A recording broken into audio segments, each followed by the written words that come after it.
Telangana excise శాఖ కీలక నిర్ణయం. వైన్స్ లైసెన్స్ ఇక 3 ఏళ్లు. రాష్ట్రంలో మద్యం దుకాణాల లైసెన్స్ గడువును 2 ఏళ్ల నుంచి 3 ఏళ్లకు పెంచాలని ఎక్సైజ్ శాఖ భావిస్తున్నది.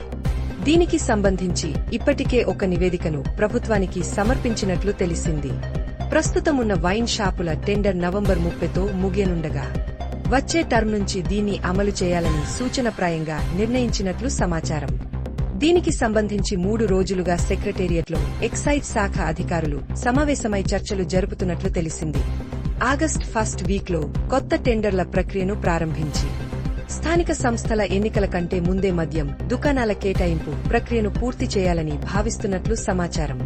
అంతేకాకుండా వ్యాపార నిబంధనల్లోనూ కొన్ని కీలక మార్పులు చేయనున్నారు. టెండర్ల ప్రక్రియ పూర్తయిన తర్వాత నూతన కంపెనీల బ్రాండ్లను సైతం అనుమతించనున్నట్లు సమాచారం. 3 ఏండ్లకు 3 లక్షల డిపాజిట్ 2023 నుండి 2025కు సంబంధించి 2 లక్షల నాన్ రిఫండ్ విధానంతో రాష్ట్ర వ్యాప్తంగా 2620 మద్యం దుకాణాలకు టెండర్లు నిర్వహించారు. ఇందులో జీహెచ్ఎంసీ పరిధిలో 690 దుకాణాలు ఉన్నాయి. 2 ఏండ్ల కాలపరిమితికి ఒక్కో దుకాణానికి కోట్లు యాన్యువల్ ఫీజు నిర్ణయించారు. మున్సిపల్, కార్పొరేషన్ల పరిధిలో ఈ ఫీజు 60 లేదా 80 లక్షలుగా ఉంది. వీటి గడువు నవంబర్ 30తో ముగియనుంది. అయితే వచ్చే టర్మ్ లైసెన్సులకు సంబంధించి యాన్యువల్ ఫీజును కొంతమేర మార్చే అవకాశముందని అధికారులు చెబుతున్నారు. అంతేకాకుండా టెండర్లలో పాల్గొనాలనుకునే వారు 3 లక్షల ముందస్తు డిపాజిట్ చేసేలా చర్యలు తీసుకోనున్నట్లు సమాచారం.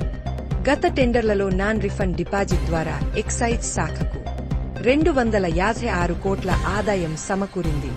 యాన్యువల్ ఫీజుతో కలిపి ఇది కోట్లుగా ఉంది. కాగా ఈసారి ఆదాయం మరింత పెరిగేలా ఎక్సైజ్ శాఖ అధికారులు ప్రణాళికలు సిద్ధం చేస్తున్నారు. కాలపరిమితి 3 ఏండ్లకు పెంచుతున్నందున భారీగా దరఖాస్తులు వచ్చే అవకాశముందని అంచనా వేస్తున్నారు. దుకాణాల పెంపు, కొత్త బ్రాండ్లు. రాష్ట్ర వ్యాప్తంగా ప్రస్తుతం 2620 మద్యం దుకాణాలు ఉండగా వాటి సంఖ్యను పెంచేలా ఎక్సైజ్ శాఖ ప్రణాళికలు రూపొందించినట్లు తెలిసింది. ఎక్కడ ఏర్పాటు చేస్తే ఆదాయం సమకూరుతుందో నివేదికలు తెప్పించుకున్నట్లు సమాచారం.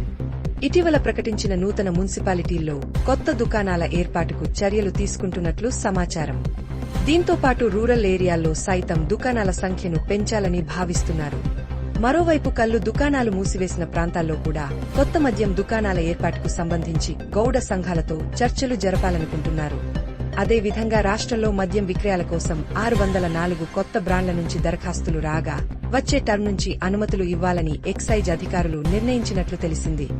లాటరీ పద్ధతిలోనే అజమాయిషీ చేసే బేవరేజెస్ సంస్థలు, లిక్కర్ సిండికేట్లకు కళ్లెం వేయాలని ప్రభుత్వం భావిస్తున్నది.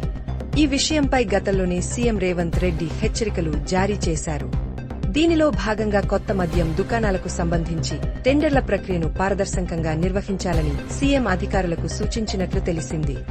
ఈ నేపథ్యంలో స్థానిక సంస్థల ఎన్నికల నోటిఫికేషన్ కంటే ముందే టెండర్ల ప్రక్రియ నోటిఫికేషన్ వెలువడే అవకాశముంది. 15 రోజుల పాటు టెండర్ల స్వీకరించేందుకు గడువు ఇవ్వనున్నారు. అయితే ఈసారి కూడా లాటరీ పద్ధతిలోనే దుకాణాల ఎంపిక ప్రక్రియ ఉండనున్నట్లు ఎక్సైజ్ శాఖ అధికారులు తెలిపారు.